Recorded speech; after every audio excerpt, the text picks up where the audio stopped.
అధ్యాత్మ సంవాదం శ్రీ పి లక్ష్మీకాంత శర్మ. శిష్యుడు: స్వామి నమస్కారం. శుభమస్తు. స్వామి, నేను ఎన్నో గ్రంథాల్ని చదివి తత్వమేదో కనుక్కోలేక సతమతమవుతున్నాను. నా సంశయాల్ని నివారించి నన్ను ధన్యుణ్ణి చేయవలసిందిగా ప్రార్థన. సౌమ్య: మంచిది, నీ సంశయాల్ని అడుగు, నాకు తెలిసినంతా వివరిస్తాను. శిష్యుడు: వేదాంతం అని అంటున్నారు కదా, ఈ శబ్దం ఎక్కడిది? వేదాంతం అంటే అర్థమేమిటి?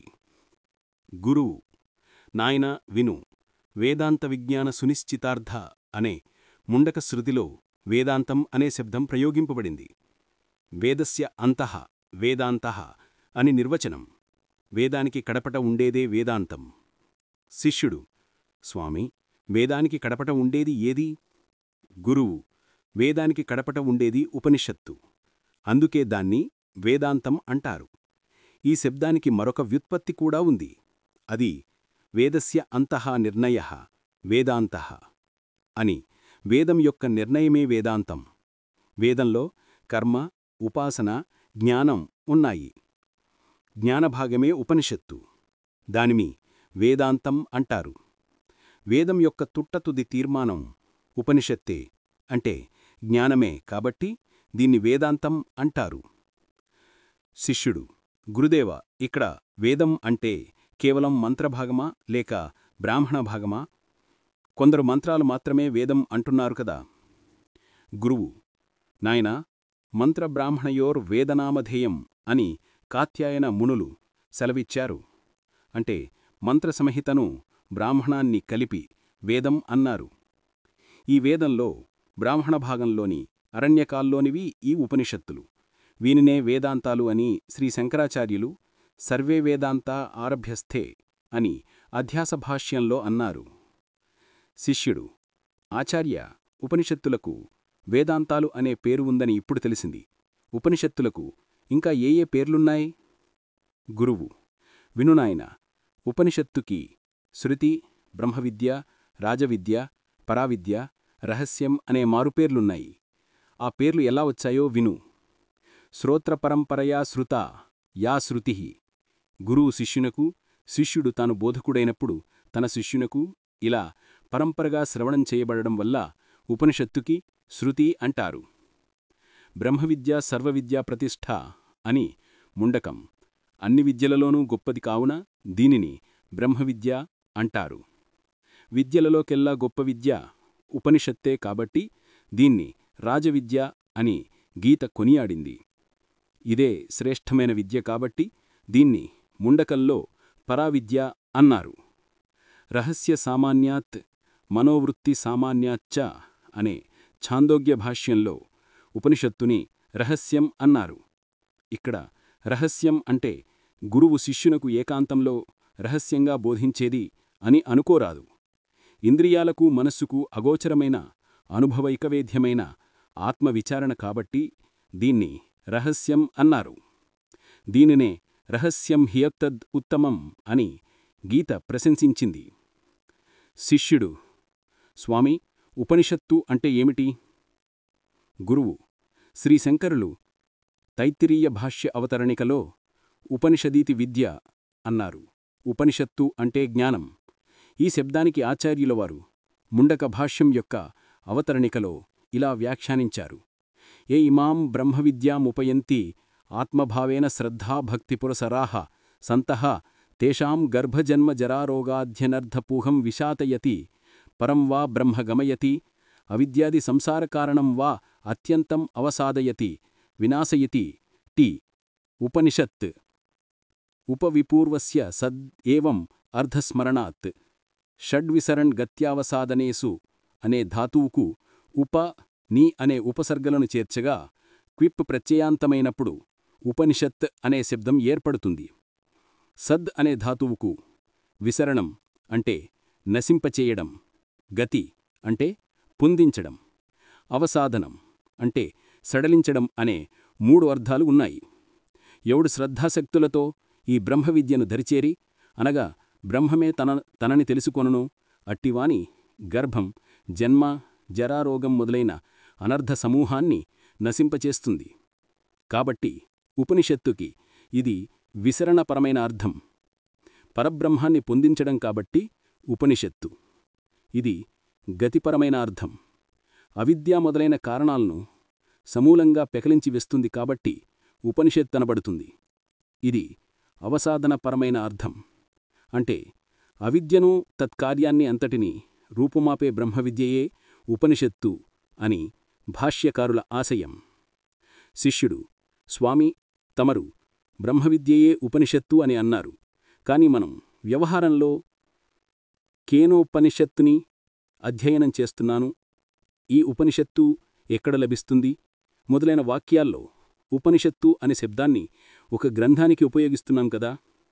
గురువు: అవును, శ్రీశంకరాచార్యులు ఈ రీతిగానే ప్రశ్నించుకొని కాఠక భాష్యంలో ఆయుర్వేఘృతనిత్యాదివత్ తస్మాద్విద్యాయాం ముఖ్యయా వృత్త్యా ఉపనిషద్ శబ్దః వర్తతే గ్రంథేతు భక్త్యా అని సమాధానమిచ్చారు.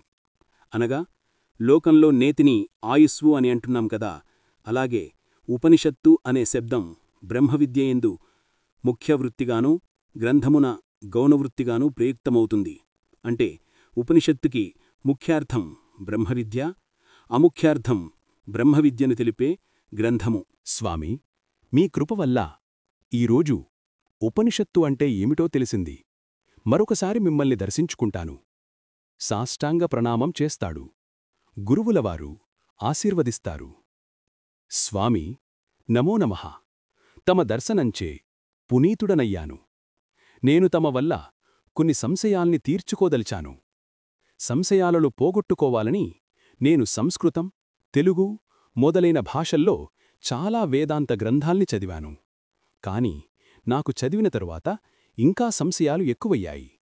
అంతేకాక నా సంశయాల్ని పోగొట్టుకోవాలని చాలామందిని ప్రశ్నించాను. కాని నాకు సరైన సమాధానాలు ఇంతదాకా దొరకలేదు. గురువు: నాయనా, నీ సంశయాలేవో చెప్పగలవా? చెప్తాను స్వామీ. వేదాంతుల్లో ఒకరు జీవుడు బ్రహ్మము యొక్క ప్రతిబింబం అని అంటున్నారు. మరొకరు కాదు, జీవుడు బ్రహ్మము యొక్క ఆభాసమంటున్నారు. మరికొందరు వేదాంతులు ఈ రెండూ కావు, జీవుడు బ్రహ్మము యొక్క అవచ్ఛిన్నమని, మరికొందరు జీవుడు బ్రహ్మము యొక్క వివర్తమని వాదిస్తున్నారు. ఈ విశ్వం శుద్ధ బ్రహ్మం నుండి పుట్టిందని కొందరు, కాదు మాయోపాధిక బ్రహ్మము నుండి పుట్టిందని మరికొందరు అంటున్నారు. అది సరికాదు, కేవలం మాయనుంచి పుట్టిందని మరికొందరు వాదిస్తున్నారు. కొందరు మోక్షానికి మహావాక్యజ్ఞానమే చాలంటే మరికొందరు అంతమాత్రం చాలదు, లయచింతన, నిర్వికల్ప సమాధి, మహావాక్య జపం అవసరమని అంటున్నారు. ఇలా అనేక ముఖ్యమైన వేదాంత ప్రమేయాల్లోనే వైమత్యం ఉంది. కాన నేను ఏ గ్రంథాల్ని చదవాలి, ఏ గ్రంథాల్ని పెద్దల నుంచి వినాలో సెలవివ్వండి. ముఖ్యంగా మూలాధారాలైన వేదాంత గ్రంథాలేవో తెలపండి గురువుగారు. వత్స, విను. ఏవేవో చిల్లర గ్రంథాల్ని చదివితే లేనిపోని సంశయాలు కలిగి మనస్సు చెడి సంశయాత్మా వినశ్యతి అనే ఫలితం తప్ప మరేమీ దక్కదు. అందుకే సకల వేదాంత గ్రంథాలకు ఆధారమైన శ్రీ శంకరాచార్యులవారి ప్రస్థానత్రయ భాష్యాలు, ఉపదేశ సాహస్రీ, వారి సాక్షాత్ శిష్యులైన శ్రీ సురేశ్వరాచార్యులవారి వార్తికాలు, నైష్కర్మ్యసిద్ధి శ్రీ గౌడపాదాచార్యులవారి మాండూక్య కారికలు, ఈ గ్రంథాలే ముఖ్యంగా శ్రీ శంకర సురేశ్వరుల తర్వాత వెలసిన సకల వేదాంత గ్రంథాలకు మూల గ్రంథాలు. వీటినే అన్ని విధాలా అనుసరించిన గ్రంథాలను కూడా గురుముఖతః బాగా శ్రవణం చేస్తే ఎలాంటి సంశయాలు ఉండవు. శిష్యుడు: స్వామీ, శంకర భాష్యమన్నారే, భాష్యమంటే ఏమిటి? గురువు: విను నాయనా. సూత్రార్థో వర్ణ్యతే యత్ర వరైర్సూత్రానుసారిభిః స్వపదాని చ వర్ణ్యంతో భాష్యం భాష్యం భాష్య విదో జనాః అనే భాష్యానికి మన పెద్దలు నిర్వచనం చెప్పారు. అంటే సూత్రాల యొక్క అర్థాన్ని సంక్షేపమైన వాక్యాలచే వివరిస్తూ, తన వాక్యాల్ని వ్యాఖ్యానిస్తూ జిజ్ఞాసువులకు అనుకూలమయ్యేలా వ్యాఖ్యానించడమే భాష్యం. శిష్యుడు: గురువర్య, ఇక్కడ సూత్రమంటే ఏమిటి? గురువు: అల్పాక్షరం, అసందిగ్ధం, సారవద్దిస్వతోముఖం, అస్తోభం, అనవద్యంచ సూత్రం సూత్రవిదో విదుః.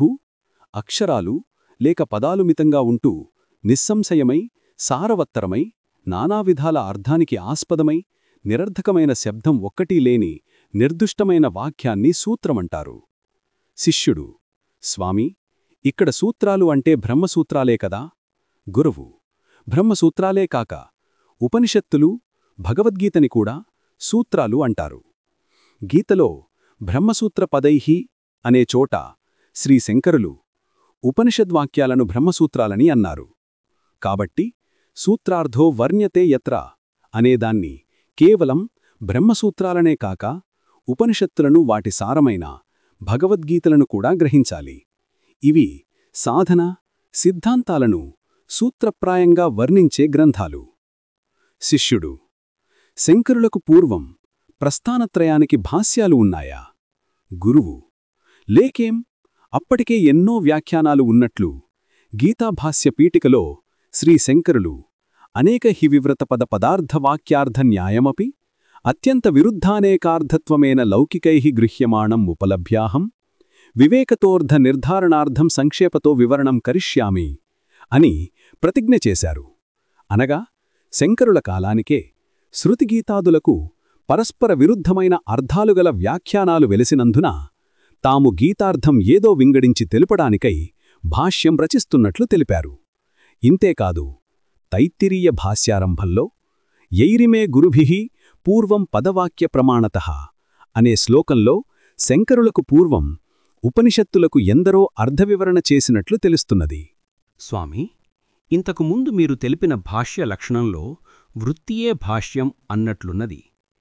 కాని పండిత రాజశేఖరుడు తన కావ్యమీమాంసలో వృత్తి, భాష్యం ఈ రెండింటికీ కొంత వ్యత్యాసాన్ని వివరిస్తూ నిర్వచించారు కదా. వినునాయనా. శ్రీ శంకర భగవత్పాదుల వారు బృహదారణ్యక భాష్యారంభంలో ఉషావా అశ్వస్య నిత్యపనుద్యా వాజసనేయ్య బ్రాహ్మణోపనిషత్ తస్యౌయమల్పగ్రస్థ వృత్తిరారభ్యతే అన్నారు. కాబట్టి శ్రీ శంకరుల కాలానికి వృత్తికి భాష్యానికి తేడా ఉండలేదు. తరువాతివారు సూత్రాణం సకల సార వివరణం వృత్తిః, సూత్రాల సకల సారాన్ని వివరించడం వృత్తి అని, ఆక్షిప్య భాషణాద్ భాష్యం, ఆక్షేపించి సమాధానం చెప్పడం భాష్యమని నిర్వచించారు. ఈ రెండు లక్షణాలు కూడా శంకరుల భాష్యానికి అన్వయమవుతాయి. ఆచార్య, ఈ శంకర భాష్యాల్నే ఎందుకు శ్రవణం చేయవలే? ఎందుకంటే దక్షిణామూర్తి అయిన పరమశివుడే శ్రీ శంకరాచార్యులు కాబట్టి. వారు అవతార పురుషులైనందున వారు సర్వజ్ఞులు, సర్వశక్తిమంతులు కనుక వారి భాష్యరచనలో ఎలాంటి లోపదోషాలు ఉండవు. మానవులు ఎంత గొప్పవారైనా వారి రచనలో కొన్ని అయినా లోపదోషాలు ఉండనే ఉంటాయి. అంతేకాదు, శ్రీ శంకరులు సార్వత్రికానుభవంపై తమ భాష్యరచన సాగించారు. అందువల్ల వారి భాష్యాలే అందరకూ శిరోధార్యాలు. స్వామి, నమస్కారం. ఇంతకు ముందు కొంతవరకు నా సంశయాల్ని తీర్చారు. శ్రీ శంకరాచార్యులు ఉపనిషత్తులు, బ్రహ్మసూత్రాలు, గీత అనే ప్రస్థానత్రయానికి భాష్యాలు వ్రాసారని తెలుసు. భాష్యాలుండగా శ్రీ సురేశ్వరాచార్యుల వారు వాటికి వార్తికాలు రచించారని విన్నాను. అన్ని భాష్యాలకు వ్రాసారా? లేదు. తైత్రీయోపనిషద్ భాష్యానికి, బృహదారణ్యకోపనిషద్ భాష్యానికి మాత్రం వార్తికం రాశారు. ఆచార్య, అసలు వార్తికవంటే ఏమిటి? దాని అవసరం ఏమిటి? విను. ఉక్తానుక్త దురుక్తానాం చింతా యత్ర ప్రవర్తతే తం గ్రస్థం వార్తికం ప్రాహుర్ వార్తికభ్య మనీషిణః. ఉక్తం, అనుక్తం, దురుక్తం వీటిని విచారణ చేసిన గ్రంథాన్ని వార్తికం అంటారు. ఉక్తం అంటే భాష్యకారులు వ్యాఖ్యానించిన దాన్ని ఇంకా విశేషంగా వివరించడం. అనుక్తమంటే భాష్యకారులు జిజ్ఞాసువులకు తెలుసులే అని కొన్ని తావులలో కొన్ని అంశాలను వదిలి ముందుకు వెళ్ళి ఉంటారు. దాన్ని అనుక్తమంటారు. ఇలా అనుక్తమైన దాన్ని ఊహించి పాఠకులకు దాన్ని అందజేస్తారు వార్తికకారులు. ఇంతేకాదు, దురుక్తమంటే మంత్రానికి లేక సూత్రానికి గల భాష్యం కురుక్కుడు పడకుండా ఉన్నప్పుడు దాన్ని సులభంగా వివరించి చెప్పడం కూడా వార్తికకారుల కర్తవ్యం. కనుక భాష్యకారుల ఆశయాన్ని గమనించాలంటే వార్తికాలను చదవడంగాని శ్రవణం చేయడంగాని ముఖ్యం. గురువర్య, ఇక గౌడపాదకారికలు అన్నారు కదా, అవి ఏవి? విను. శ్రీ శంకరాచార్యుల పరమగురువులు శ్రీ గౌడపాదాచార్యులు. వారు మాండూక్యోపనిషత్తుకు కారికలు వ్రాశారు. స్వామి, 108 ఉపనిషత్తులు ఉండగా శ్రీ గౌడపాదులు మాండూక్యానికి మాత్రం కారికలు ఏరమ్రాశారు? ముక్తికోపనిషత్తు మాండూక్యమేకమేవాలం ముముక్షూణాం విముక్తయ్యే, ముముక్షువులకు ముక్తికి ఒక్క మాండూక్యమే చాలు అంటుంది. సకల ఉపనిషత్ సారం ఇది. దీన్ని గురువుల వల్ల బాగా వింటే అన్ని ఉపనిషత్తులు హస్తగతమవుతాయి. అందుకే శ్రీ గౌడపాదులు దానికి మాత్రమే కారికలు రచించారు. స్వామి, కారిక అంటే ఏమిటి? విను. అల్పాక్షరత్వే సతి బహ్వర్ధ జ్ఞాపకో శ్లోకః. కొన్ని అక్షరాలే కలిగి అధికంగా అర్థాన్ని తెలియపరిచే శ్లోకాన్ని కారిక అంటారు. శృతియందు సూత్రప్రాయంగా ఉక్తమైన అర్థాన్ని పరిమితమైన అక్షరాల్లో వివరించడమే కారిక అంటే. ఉపనిషద్వాక్యాలు సమాస వ్యాస పద్ధతిలో ఉంటాయి. అనగా అవి తత్వాన్ని సూత్రప్రాయంగా తెలుపుతాయి. అప్పుడు జిజ్ఞాసువులకు శృతిభావాన్ని ప్రస్ఫుటపరచాల్సి ఉంటుంది. కనుక కారికలు వెలిశాయి. శ్రీమదౌడపాదుల వారి మాండుక్య కారికలే తరువాతి కాలంలో శ్రీ శంకరాచార్యుల వారికి భాష్యరచనలో మార్గదర్శకంగా ఉండడంతో కారికలు వేదాంతంలో ప్రముఖ స్థానాన్ని సంతరించుకున్నాయి. స్వామి, శ్రీ శంకరాచార్యులకు పూర్వం ప్రస్థానత్రయానికి వ్యాఖ్యానాలు ఉన్నాయా? లేకేమీ. కాని ఇప్పుడవి లభ్యం కావు. కాని శ్రీ శంకరులు తమ తైత్తిరీయ భాష్య ఆరంభంలో యైర్మే అనే స్తుతి వల్లను, గీతాభాష్యానికి వ్రాసిన అవతరణికలో అనేకైర్వివృత పదపదార్థ వాక్యవాక్యార్థ న్యాయం అపి అత్యంత విరుద్ధ అనేకార్థత్వమేనా అను వాక్యం వల్ల అప్పటికే గీతా మొదలైన వాటికి పరస్పరం అత్యంత విరుద్ధమైన వ్యాఖ్యానాలు ఉన్నట్లు, వాటిల్లో దోషాలు ఉండడం వల్ల తాము భాష్యాన్ని రచిస్తూ ఉన్నట్లు సూచించారు. స్వామి, అద్వైత వేదాంత సంప్రదాయంలో శ్రీ శంకరులకు పూర్వం ఉన్నవారు ఎవరు? సమకాలీనికులైన వేదాంత వ్యాఖ్యాతలెవరు? శ్రీ శంకరాచార్యుల వారి భాష్యాల వల్ల అట్టివారి పేర్లు తెలుస్తున్నాయి. శ్రీ గౌడపాదాచార్యులు, శ్రీ గోవిందపాదాచార్యులే కాక ద్రావిడాచార్యులు, బ్రహ్మనంది, భర్తృప్రపంచ, భాస్కరాచార్యులు మొదలైన వారు కూడా ఉన్నారు. వీరిలో ఆచార్యులవారు ముఖ్యంగా శ్రీ గౌడపాదాచార్యుల వారి మాండూక్య కారికలనే అనుసరించారు. మిగతా ఆచార్యుల సర్వసమ్మతమైన అభిప్రాయాలను కూడా గ్రహించారు. దోషాలను కేచిదృత్తికారా అనే రీతిలో పూర్వపక్షం చేశారు. గురువర్య, నమస్సులు.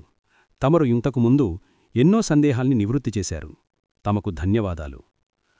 ఉపనిషత్తులు, గీత, బ్రహ్మసూత్రాలు అనే ప్రస్థానత్రయానికి శ్రీ శంకరుల అనంతరం శ్రీ రామానుజాచార్యులు, శ్రీ మధ్వాచార్యులు, శ్రీ నీలకంఠ శివాచార్యులు, శ్రీ నింబార్కాచార్యులు, శ్రీ బలదేవాచార్యులు మొదలైన మహనీయులెందరో విశిష్టాద్వైతపరంగా, ద్వైతపరంగా ఇలా ఎన్నో భాష్యాలను, వ్యాఖ్యానాలను రచించారు. ఇన్ని ఉండగా శ్రీ శంకరాచార్యుల భాష్యానుసారమైన వేదాంతాన్నే ఎందుకు శ్రవణం చేయవలే? ఇదే సత్యమనడానికి ప్రమాణం ఏమిటి? సౌమ్య, మంచి ప్రశ్న. నువ్వు చెప్పిన మాట నిజం. కాని ఇంతమంది ఆచార్యులలో శ్రీ శంకరులు మాత్రం తమ అద్వైత వేదాంతాన్ని అనుభవానికి తెచ్చుకున్నవారికి ఇప్పుడే ఇచ్చటే ముక్తి లభిస్తుంది అని, ఇది సద్యోముక్తి అని ఘంటాఘోషంగా చెప్పారు. కాని ఇతర ఆచార్యులు సద్యోముక్తిని నిర్దేశించలేదు. వారు సాధకుడు తమ వేదాంతాన్ని అనుసరిస్తే కాలాంతరంలో, అనగా చనిపోయిన పిదప వైకుంఠంలోనూ కైలాసంలోనూ ముక్తి లభిస్తుందని చెప్పారు. అందువల్ల ముందు శ్రీ శంకరుల వేదాంతాన్ని అనుసరించడం మంచిది. శిష్యుడు, ఎందుకు స్వామి, ఇతర ఆచార్యులను అనుసరిస్తే తప్ప ముందు శ్రీ శంకరుల వేదాంతాన్నే ఏల శ్రవణం చెయ్యవలే? గురువు, వత్స, విను. ఒక రోగి వద్దకు 2 వైద్యులు వచ్చారు. వారిలో ఒక వైద్యుడు రోగితో, అయ్యా, నా ఔషధం పుచ్చుకుంటే ఇప్పుడే రోగం నయమవుతుంది అంటాడు. మరొక వైద్యుడు, నాయనా, నా వైద్యంతో నీకు 12 సంవత్సరాలకు రోగనివృత్తి అవుతుంది అంటాడు. అప్పుడు రోగి బుద్ధిమంతుడైతే ఏ వైద్యం తీసుకుంటాడు చెప్పు? శిష్యుడు, ఓహో, అదా సంగతి. వెంటనే రోగాన్ని నయం చేసే ఔషధాన్నే పుచ్చుకుంటాడు స్వామీ. అవును, సరిగా చెప్పాదు. అప్పటికప్పుడే రోగాన్ని నయం చేసే మందు ఉండగా 12 ఏళ్లకు నయం చేసే ఔషధాన్ని ఎవరూ కోరరు. ఒకవేళ మొదటి వైద్యుని మందు పనిచేయక రోగం నయం కాకపోతే రోగి ఇంకేం చేస్తాడు? అప్పుడు 12 ఏళ్లకు నయం చేసే వైద్యమే గతి కదా. ముందు భవరోగ వైద్యులైన శ్రీ శంకరులు హామీ ఇచ్చినట్లు వారి వేదాంతాన్ని అనుసరించి చూడండి. దీనివల్ల మీకు ముక్తి లభించినట్లయితే మిగతా ఆచార్యుల వేదాంతాన్ని పరిశీలించవచ్చు. కాబట్టి ముముక్షువు ముందు శంకర భాష్యానుసారం ఆత్మవిచారణ చేయడం కర్తవ్యం. శిష్యుడు, స్వామీ, శ్రీ శంకరాచార్యులు సద్యోముక్తిని ఆశచూపి జనులను తమవైపు ఆకర్షించాలని అనుకున్నట్లున్నది కదా. ఈ సద్యోముక్తివాదం వారి కపోల కల్పన అని కొందరంటారు. గురువు, అలా కాదు, ఇది వారి కల్పన కాదు. కాఠక శృతి మాతయే అత్ర బ్రహ్మ నమస్నుతే, ఇచ్చటనే బ్రహ్మను పొందుచున్నాడని సద్యోముక్తి, జీవన్ముక్తిని ప్రతిపాదించింది. శిష్యుడు, ఆచార్య, శ్రీ రామానుజాచార్యులు, శ్రీ మధ్వాచార్యులు ఇంకా ఇతర ఆచార్యులు ఒకానొక దేవతను పరమార్థమని భావించారు కదా. అనగా వారిలో ఒకరు శ్రీమహావిష్ణువునే పరమార్థమంటే, మరొకరు శ్రీహరి అని, ఇంకొకరు శివుడే జగత్కారణుడని, మోక్షదాయకుడని, ఇంకా కొందరు శక్తియే పరమార్థమని, ఇలా ఆయా దేవతలనే పరమార్థమని, మోక్షప్రదాతలని ప్రతిపాదించారు. కాని శ్రీ శంకరాచార్యులు ఏ దేవతలను పరమార్థమని ప్రతిపాదించారో తెలియజేస్తారా? గురువు, వత్స, మన వేదాల్లో పురాణాల్లో 33 కోట్ల దేవతలను తెలిపారు. ఏకం సత్ విప్రా బహుధా వదంతి అని ఋగ్వేదం. ఏకమైన సద్రూపమైన తత్వాన్నే విద్వాంసులు అనేక విధాలుగా వ్యవహరిస్తున్నారని దీని అర్థం. శ్రీ శంకరులవారు ఏ దేవతను పరమార్థమని తెలపక సకల దేవతల ఆత్మయైన పరదేవతయ్యగు శుద్ధ సచ్చిదానందమైన నిర్గుణ నిరాకారమైన దేశకాలాతీతమైన తత్వమే పరమార్థమని ప్రతిపాదించారు. శిష్యుడు, మహనీయ మహాశక్తివంతులైన విష్ణువాది దేవతలు పరమార్థమని చెప్పడంలో దోషమేమున్నది? గురువు, వత్స, మన దేవతల విషయం మన పురాణాల్లోనే కాదు, ఇలాంటి దేవతలనే విదేశ పురాణాల్లోనూ గ్రీకుల పురాణాల్లోనూ ప్రతిపాదించారు. ఆ దేవతలు కూడా అనంతవీర్యులేనని గ్రీకులు కూడా ఉపాసిస్తున్నారు. కాబట్టి దేవతలను పరమార్థమని చెప్పి ఉంటే శ్రీ వివేకానందులు, శ్రీ రామతీర్థస్వాముల వారి బోధల్ని విదేశీయులెవరూ విని ఉండి ఉండరు. చెప్పి ఉంటే శ్రీ వివేకానందులు, శ్రీ రామతీర్థస్వాముల వారి బోధల్ని విదేశీయులెవరూ విని ఉండేవారు కాదు.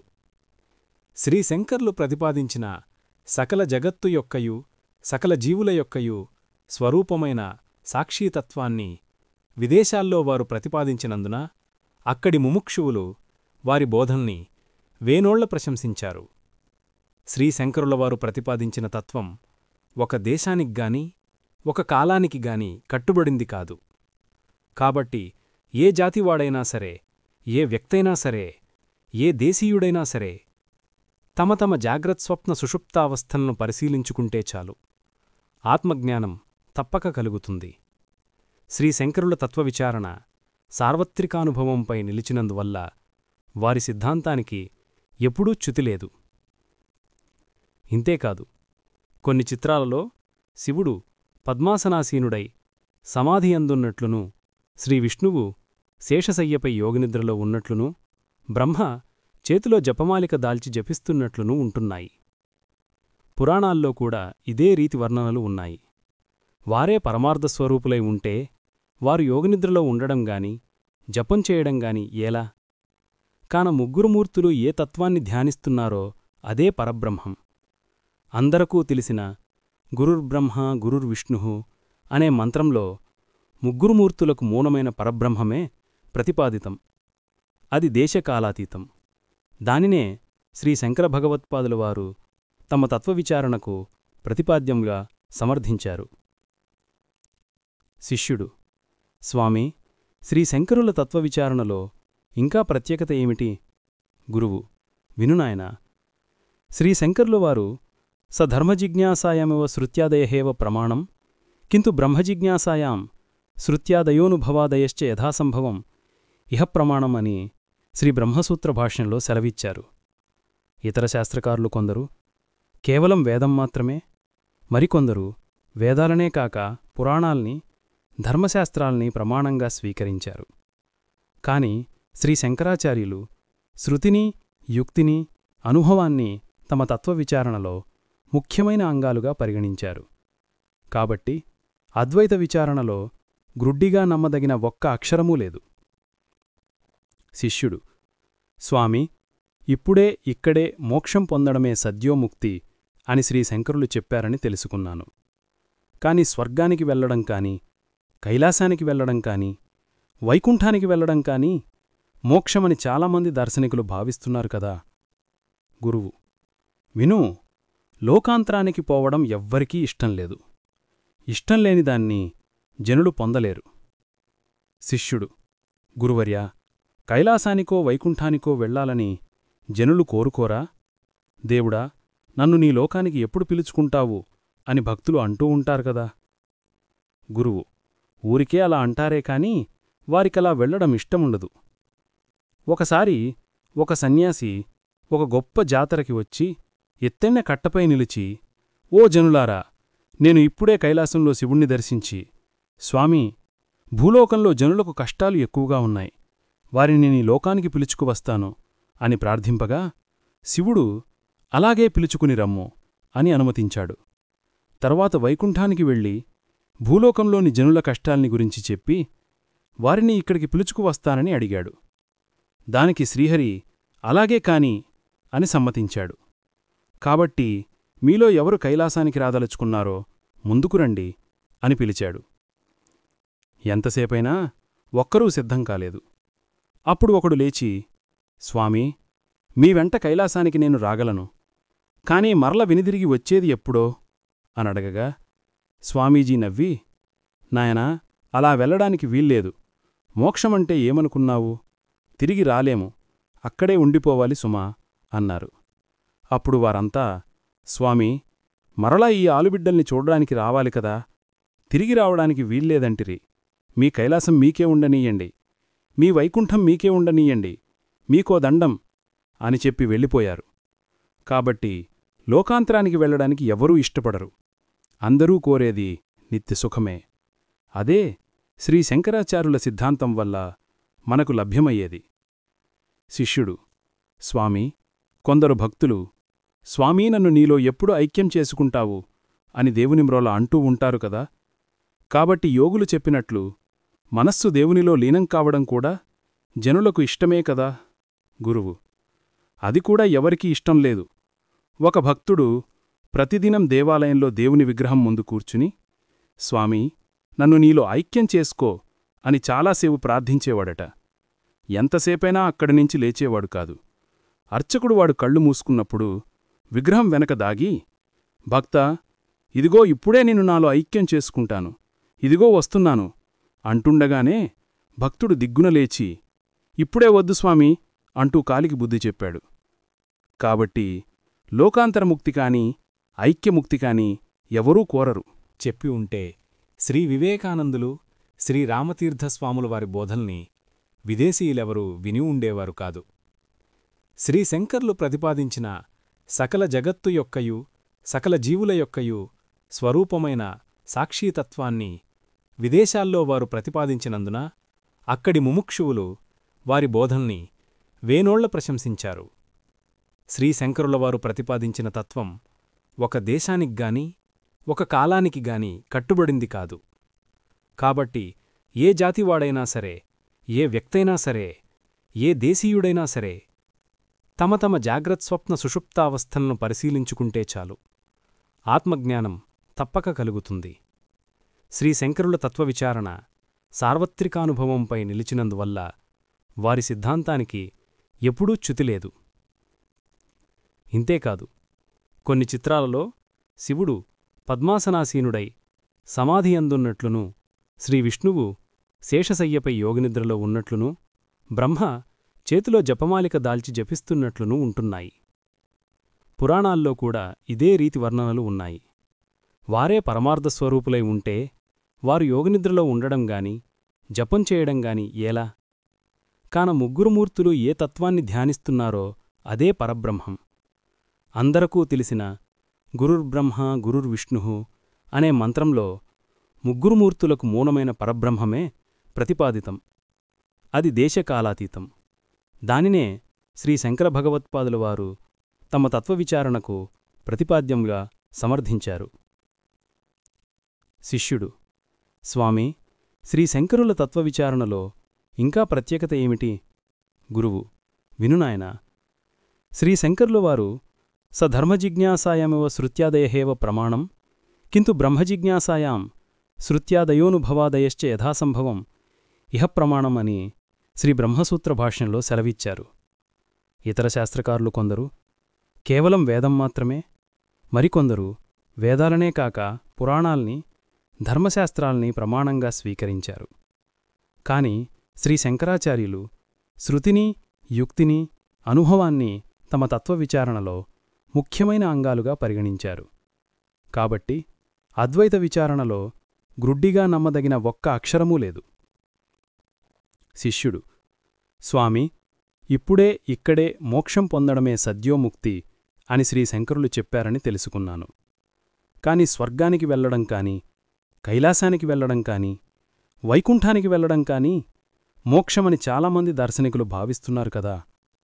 గురువు: విను, లోకాంతరానికి పోవడం ఎవ్వరికీ ఇష్టంలేదు. ఇష్టంలేని దాన్ని జనులు పొందలేరు. శిష్యుడు: గురువర్యా, కైలాసానికో వైకుంఠానికో వెళ్లాలని జనులు కోరుకోరా? దేవుడా, నన్ను నీ లోకానికి ఎప్పుడు పిలుచుకుంటావు అని భక్తులు అంటూ ఉంటారు కదా. గురువు: ఊరికే అలా అంటారే కాని వారికలా వెళ్లడం ఇష్టముండదు. ఒకసారి ఒక సన్యాసి ఒక గొప్ప జాతరకి వచ్చి ఎత్తెన్న కట్టపై నిలిచి, ఓ జనులారా, నేను ఇప్పుడే కైలాసంలో శివుణ్ణి దర్శించి, స్వామీ, భూలోకంలో జనులకు కష్టాలు ఎక్కువగా ఉన్నాయి, వారిని నీ లోకానికి పిలుచుకువస్తాను అని ప్రార్థింపగా శివుడు అలాగే పిలుచుకుని రమ్ము అని అనుమతించాడు. తర్వాత వైకుంఠానికి వెళ్ళి భూలోకంలోని జనుల కష్టాల్ని గురించి చెప్పి వారిని ఇక్కడికి పిలుచుకువస్తానని అడిగాడు. దానికి శ్రీహరి అలాగే కాని అని సమ్మతించాడు. కాబట్టి మీలో ఎవరు కైలాసానికి రాదలుచుకున్నారో ముందుకురండి అని పిలిచాడు. ఎంతసేపైనా ఒక్కరూ సిద్ధం కాలేదు.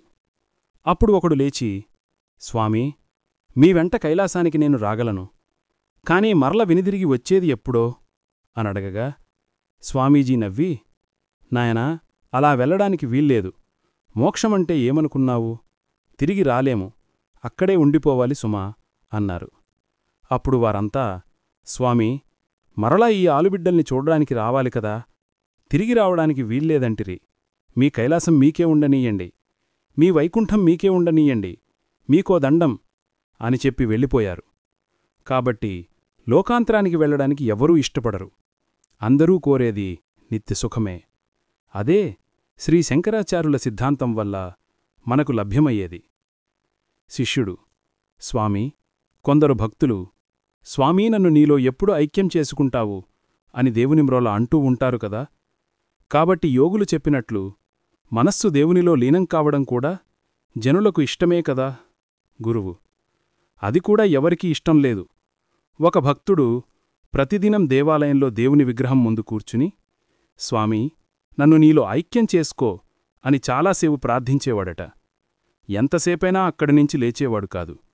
అర్చకుడు వాడు కళ్ళు మూసుకున్నప్పుడు విగ్రహం వెనక దాగి, భక్తా, ఇదిగో ఇప్పుడే నిన్ను నాలో ఐక్యం చేసుకుంటాను, ఇదిగో వస్తున్నాను అంటుండగానే భక్తుడు దిగ్గున లేచి, ఇప్పుడే వద్దు స్వామీ అంటూ కాలికి బుద్ధి చెప్పాడు. కాబట్టి లోకాంతరముక్తి కాని, ఐక్యముక్తి కాని ఎవరూ కోరరు. స్వామి, వ్యాఖ్యానతో విశేష ప్రతిపత్తి అన్నారు పెద్దలు. వ్యాఖ్యానం వల్ల భాష్యం యొక్క విశేష జ్ఞానం కలుగుతుంది. కాబట్టి వీటిని అనుసరింపవచ్చు కదా. నాయన, వ్యాఖ్యానంతో విశేష విప్రతిపత్తి అనగా వ్యాఖ్యానాల వల్ల విరుద్ధ జ్ఞానం ఏర్పడితే ఎలా? స్మృతికీ మరొక స్మృతికీ వైమత్యం ఉంటే అప్పుడు శృతియే కదా ముఖ్యం, అనుసరణీయం? రెండు వ్యాఖ్యానాలకు వైరుధ్యం ఉన్నప్పుడు భాష్యమే మనకు ప్రమాణం. కాబట్టి వ్యాఖ్యానాలను ప్రక్కకు పెట్టి భాష్యాన్ని అదే దృష్టితో చూస్తే శ్రీ శంకరుల వాస్తవాభిప్రాయం ప్రస్ఫుటమవుతుంది. ఇద్దరు పూజారులు కలహించి దేవునికి పూజ లేకుండా దేవుని గుడికి బీగం వేశారట. ఆ విధంగా శ్రీ శంకర భాష్య దేవాలయానికి ఈ ఇద్దరు వ్యాఖ్యాతలు కలహించుకుని బీగం వేశారు. స్వామి, వ్యాఖ్యానాలలో భామతి, వివరణం అనేవి రెండేనా, ఇంకా ఉన్నాయా? నాయనా, భామతీ సంప్రదాయంలోనూ వివరణ సంప్రదాయంలోనూ కాలక్రమంగా అనేక భిన్నాభిప్రాయాలతో కూడిన ఉపవ్యాఖ్యానాలు బయల్దేరినాయి. వీటన్నింటినీ ముముక్షువు చదివితే ఉన్నమతి కాస్తా పోతుంది, మనసు సంశయాల పుట్ట అవుతుంది. కాబట్టి వాటి జోలికి పోక ఆదిశంకరుల భాష్యాలను నేరుగా గురువుల ముఖతః శ్రవణం చేయడం జిజ్ఞాసుల ముఖ్య కర్తవ్యం. స్వామి, నమో నమః. తమరు నాపై అపార కరుణతో ఎన్నో సంశయాల్ని తీర్చారు. వివరణం, భామతి అనే సంప్రదాయాల్లో పరస్పరం ముఖ్యమైన ప్రమేయాల్లోనే వైమత్యం ఉందన్నారు. కొన్నిటిని ఉదహరిస్తారా? వత్స, ఈ విషయంలో సద్గురు శ్రీ సచ్చిదానందేంద్ర సరస్వతీస్వామివారి అభిప్రాయాల్ని విను. మెద్రాసు సంస్కృత కాలేజ్ సాహిత్య వేదాంత ప్రొఫెసర్ శాస్త్రరత్నాకర పోలగం శ్రీరామశాస్త్రుల వారిచే సంపాదితమైన వ్యాఖ్యాన సమేతమైన పంచపాదికా భూమికలో ఇలా భేద విశ్లేషణ ఉంది.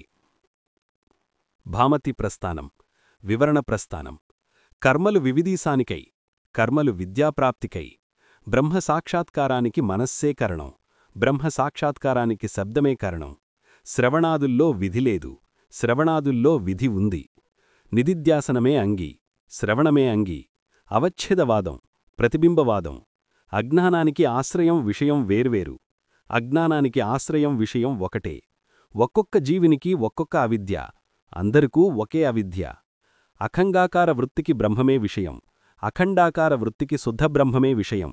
సాధన చతుష్టయంలో మొదటిది సత్యాసత్య వివేకం, మొదటిది నిత్యానిత్య వస్తు వివేకం. స్వాధ్యాయాధ్యయన విధికి అర్ధాబోధయే ఫలం, ఈ విధికి వ్యాప్తియే ఫలం. స్వామి, ఇప్పుడు మీరు 10 వైమత్యాలను తెలిపారు. ఈ విషయంలో భాష్యకారుల అభిప్రాయం ఏమిటి? విను. శమదమాదులతో పోలిస్తే కర్మలు వివిధీసాద్వారా విద్యోత్పత్తికి బాహ్య సాధనాలు. బ్రహ్మభాష్యం 3:4:27. కర్మలు సంస్కారార్థం 3:4:34. జన్మాంతర కర్మలు సాధకాలు 3:4:37. ఉపాసనాయుక్తంగానో స్వతంత్రంగానో ఈ జన్మలో లేక జన్మాంతరంలో చేసిన కర్మలు కూడా దురితక్షయాన్ని కలిగించి శ్రవణమననాదులైన అంతరంగ కారణాల ద్వారా బ్రహ్మవిద్యలు కారణాలు. 4:1:18. ఇక రెండవ అంశం విను. శాస్త్రాచార్యోపదేశ శమదమాది సంస్కృతం మనః ఆత్మదర్శనే కరణం. శాస్త్రాచార్యోపదేశం వల్ల శమాదులచే శుద్ధమైన మనస్సే ఆత్మదర్శనానికి కరణం అంటూ గీతాభాష్యంలో 2వ అధ్యాయం 21వ శ్లోకంలో కలదు. సాక్షాత్ దర్శనమంటే అధ్యారోప నివృత్తియే. గీతాభాష్యం 18:50వ శ్లోకం. ఇక 3వ అంశం విను. శ్రవణాదుల్లో విధి లేదు, మనస్సును ప్రత్యేగాత్మవైపు తిప్పడమే వాటికి ఫలం. సూత్రభాష్యం 1:1:4. ఇక 4వ అంశం విను. శ్రవణం ఒక్కదాని వల్లనే జ్ఞానం సిద్ధింపవచ్చని సూత్రభాష్యం 4:1:2లో కలదు. అది అశక్యమైన వారికి మనస్సు నిదిధ్యాసనాలు అవసరమని అచ్చట 1:1:4లో ఉంది. ఇక 5వ అంశం విను. అవచ్ఛదౌ ప్రతిబింబౌ అనే భేదం లేదు, ఆకాశ ప్రతిబింబాదులు కేవలం దృష్టాంతాలే అని సూత్రభాష్యం 3:2:20లో హెచ్చరించారు. ఇక 6వ అంశం జ్ఞానానికి ఆశ్రయం ప్రసిద్ధమైన జీవుడే. తనను ఈశ్వరుడని గ్రహించిన పిదప ఎవ్వరికీ అవిద్య లేదు. ఇక 7వది, అవిద్య వల్లనే సకల లౌకిక వైదిక వ్యవహారములో శాస్త్రం ఒక్కొక్కనికి ప్రత్యేకంగా ఉపదేశించి కృతకృత్యుణ్ణి చేస్తుంది. ఈ దృష్టితో అధ్యాస రూపమైన అవిద్య వేరువేరుగా ఉన్నట్టుగా చెప్పవచ్చని బృహదరణ్యక భాష్యం 5:1:1లో కలదు. గురువు. ఇక 8వది విను. అఖండాకార వృత్తియే లేదు, వృత్తి అంతా పరిచ్ఛిన్నమే. ఆత్మకు ఆకారం లేదు కాబట్టి ఆత్మాకార వృత్తి అనే మాట అర్ధరహితం. ఈ విషయమే శ్రీ శంకరాచార్యుల వారి గీతాభాష్యం 1850లో ప్రస్ఫుటంగా ఉంది. ఇక 9వది నిత్యానితి వివేకం అని ఏ సూత్రభాష్యంలో కలదు. ఇక 10వ అంశం స్వాధ్యాయ అధ్యయన విధి విషయమై భాష్యంలో ప్రస్ఫుటంగా ఎచ్చటా లేదు. శిష్యుడు: గురువర్య, ఇంతేగాక ఇంకా అభిప్రాయభేదాలు కలవా? గురువు: ఈ వివరణ భామతీ ప్రస్థానాలే అద్వైత వేదాంతంలోని అసంఖ్యాక అభిప్రాయభేదాలకు మూలాధారాలు. ఈ రెండు ప్రస్థానాలను అవలంబించిన వ్యాఖ్యాతలు, ఉపవ్యాఖ్యాతలు, టీకాకారులు, ప్రకరణ గ్రంథకర్తలు ముఖ్యమైన వేదాంత ప్రమేయాలలోనే భేదాభిప్రాయాలను కలిగినట్లు శ్రీ అప్పయ్య దీక్షితుల సిద్ధాంతల్లేస సంగ్రహ అనే గ్రంథం నుండి తెలియవస్తున్నది. శిష్యుడు: స్వామి, వాటిలోని కొన్ని భిన్నాభిప్రాయాలను సెలవిస్తారా? గురువు: విను. ఈ విశ్వానికి శుద్ధ బ్రహ్మమే ఉపాదాన కారణమని వాచస్పతి మిశ్రుడు, రామద్వయాచార్యుడు, అమలానందుడును, సర్వజ్ఞాత్మముని మధుసూదన సరస్వతి సమర్థించారు. వీరు ముఖ్యంగా నిర్వికారమైన సాక్షి స్వప్నానికి ఉపాదానంగా ఉన్నాడు కదా అనే అనుభవంతో సిద్ధాంతపరిచారు. కాని దీనికి విరుద్ధంగా శ్రీ విద్యారణ్యుల వారు మాయోపహిత చేతనమైన బ్రహ్మమే జగత్తుకు ఉపాదానమని ప్రతిపాదించారు. ఇక ప్రకటార్థతత్వనిర్ణయకారుడు ఆనందానుభవుడు అలాగాక బ్రహ్మము వివర్త రూపంలోనూ అవిద్యా పరిణామ రూపంలోనూ ఉపాదానమని వచించాడు. కేవలం మాయయే జగత్తుకు ఉపాదానమని సిద్ధాంతముక్తావళీకర్త ప్రకాశానందుడు సమర్థించి చెప్పాడు. ఇలాగే నిమిత్త కారణంలోనూ భిన్నాభిప్రాయాలు కలవు. ఇక సాక్షి విషయంలో అభిప్రాయ భేదాల్ని విను.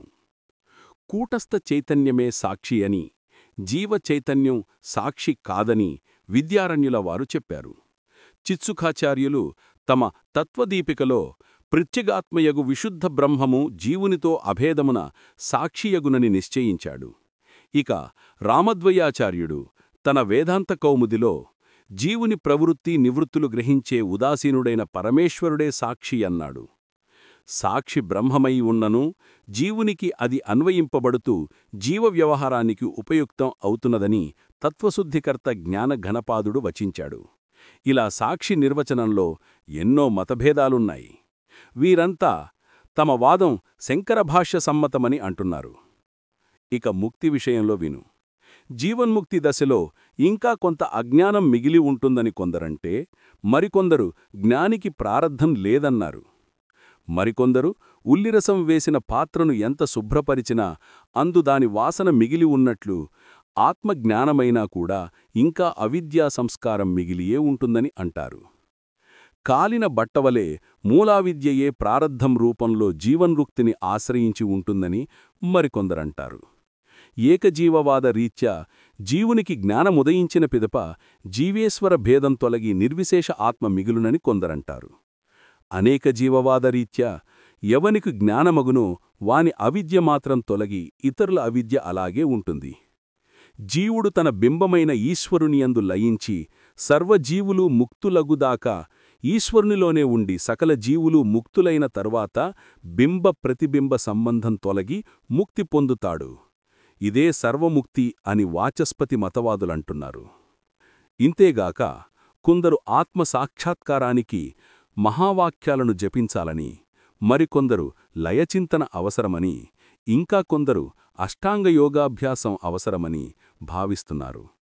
ఇంకా కొందరు నిధిదిజ్ఞాసన అనగా సమాధవస్థ పొందాలని, మరికొందరు నిధిదిజ్ఞాసన యొక్క పరిపక్వ స్థితియే సమాధవస్థ అని, ఆత్మజ్ఞానానికి నిర్వికల్ప సమాధి అవసరమని, ఇలా వారికి తోచినదే శంకర సమ్మతమైన వేదాంతమని తమ తమ గ్రంథాల్లో వ్రాశారు. కాబట్టి సార్వత్రికానుభావ ఆధారం లేని కపోల కల్పనలతోనూ వైయక్తికానుభావాలతోనూ కూడుకున్న విషయాలను ప్రతిపాదించే వ్యాఖ్యాన గ్రంథాలను చదవకుండా శ్రీ ఆదిశంకరుల భాష్యాలు, ఉపదేశ సహస్రి, శ్రీ గౌడపాదుల కారికలు, శ్రీ సురేశ్వరుల వార్తికాలు, నైష్కర్మ్య సిద్ధి అనే గ్రంథాలను జిజ్ఞాసువులు గురుముఖత శ్రవణం చెయ్యవలను. శిష్యుడు: ఆచార్య, భాష్యాలు, కారికలు, వార్తికాలు మొదలైన గ్రంథాలనే పరమప్రమాణాలుగా ఏలగైకొనవలెను? వీటిల్లో కూడా విరుద్ధ ప్రమేయాలు ఉండవచ్చు కదా? గురువు: నీవనుకున్నట్లు లేదు. వీటిలో విచారక్రమములో సామ్యత ఉండడమే కాక సార్వత్రికానుభావాన్ని అవలంబించిన ఇందులో శాస్త్రసమ్మత యుక్తులు పరస్పరం వైరుధ్యం లేకుండా తత్వజ్ఞానం కలిగిస్తాయి. ఇంతేకాదు, రెండు స్మృతుల బోధకు పరస్పరం వైరుధ్యం ఉంటే అప్పుడు శృతియే ప్రబలం. ఇలాగే వ్యాఖ్యానాలకు పరస్పరం వైమత్యం ఉంది కాబట్టి భాష్య, వార్తిక, కారికలను అనుసరించడం అన్ని విధాలా సముచితం. శిష్యుడు: స్వామి, వాస్తవమైన సిద్ధాంతాన్ని గ్రహించడానికి ఒక మంచి నియమం చెప్పారు. రెండు స్మృతులకు వైరుధ్యముంటే శృతియే ప్రబలం. శ్రీ అప్పుడే అన్నారు, శృతియే ప్రబలం అని. అలాగే వ్యాఖ్యానాలకు పరస్పరం అభిప్రాయభేదం ఉంటే అప్పుడు మనకు ఆ విషయంలో భాష్యమే ప్రమాణమన్నారు. ఈ నియమం అన్ని విధాలా సమంజసం.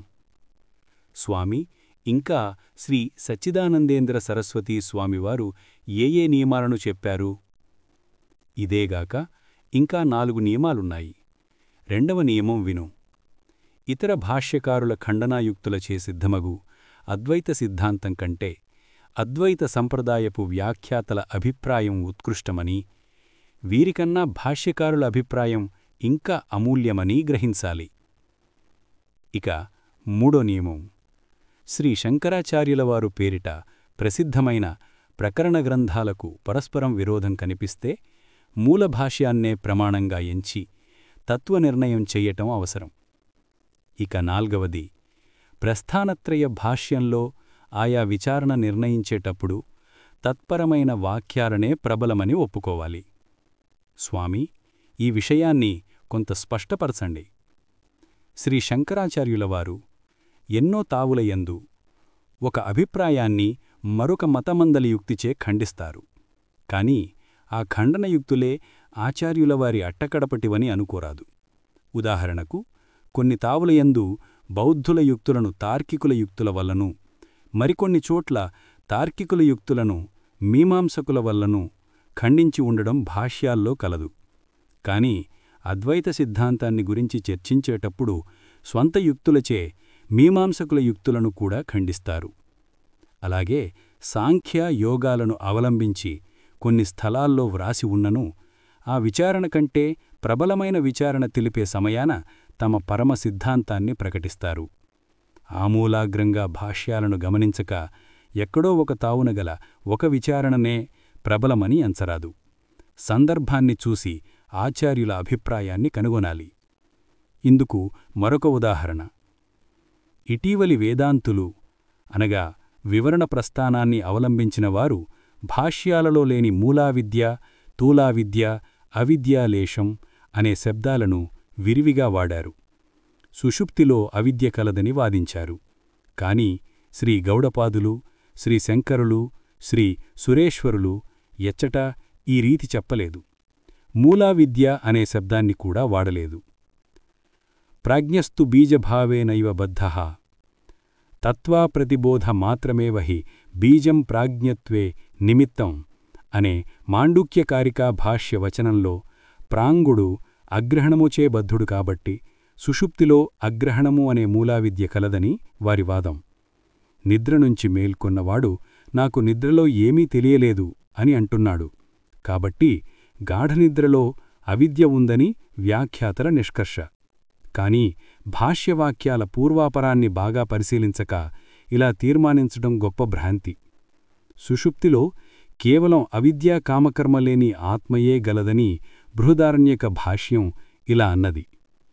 అత్ర చైతత్ప్రకృతం అవిద్యాకామకర్మ వినిర్ముక్తమేవ తద్రూపం యత్ సుషుప్తే ఆత్మనో గృహ్యతే ప్రత్యక్షతః ఇతి. సుషుప్తిలో నేరుగా అనుభవానికి వచ్చే ఆత్మ అవిద్యాకామకర్మ లేనిదని చెప్పడమే ప్రకృతం. ఈ భాష్యవాక్యంలో అవిద్యాకామకర్మలు సుషుప్తిలో లేవని సూర్యప్రకాశమంత ప్రస్ఫుటం కదా. అలాగైతే అగ్రహణము అనే మాటకు భాష్యకారుల అర్థమేమిటి? విశ్వతైజసులకు ద్వైతగ్రహణం కలదు. కాని ఆ రీతి ప్రాంగునకు ద్వైతగ్రహణము లేదని అగ్రహణము అనే మాటకు అర్థం. అలాగైతే నిద్రనించి మేల్కొన్నవాడు నాకు నిద్రలో ఏమీ తెలియలేదు అని అంటున్నాడు. ఎలా? దీనివల్ల అచ్చట అజ్ఞానం ఉంది కదా అని ప్రశ్నించవచ్చు. కాని దీనిక్కూడా శ్రీశంకరులు ఏకత్వమేవ అజ్ఞాన హేతుః అని బృహదారణ్యకంలో పరిహారం చెప్పారు. అనగా గాఢనిద్రలో నాకు ఏమీ తెలియలేదు అనేది అచ్చట ఆత్మయైన తన ఏకత్వాన్ని అనగా అద్వితీయత్వాన్ని సూచిస్తుందే కాని అచ్చట అజ్ఞానం లేదని ఆచార్యుల నిష్కర్ష. గ్రహించటానికి అక్కడ ఏమీ లేదు. అంతమాత్రాన అక్కడ అజ్ఞానం ఉందనడం అజ్ఞానమే కదా. కాబట్టి ఒకచూటగల భాష్యకారుల అభిప్రాయాన్ని మాత్రం గమనించి వారి అభిప్రాయమిది అని నిశ్చయించరాదు. భాష్యంలో అంతటా విషయంగమై ఎచ్చటెచ్చట ఏమేమి చెప్పబడిందో దానంతా గమనించి నిష్కర్షకు రావలస కదా.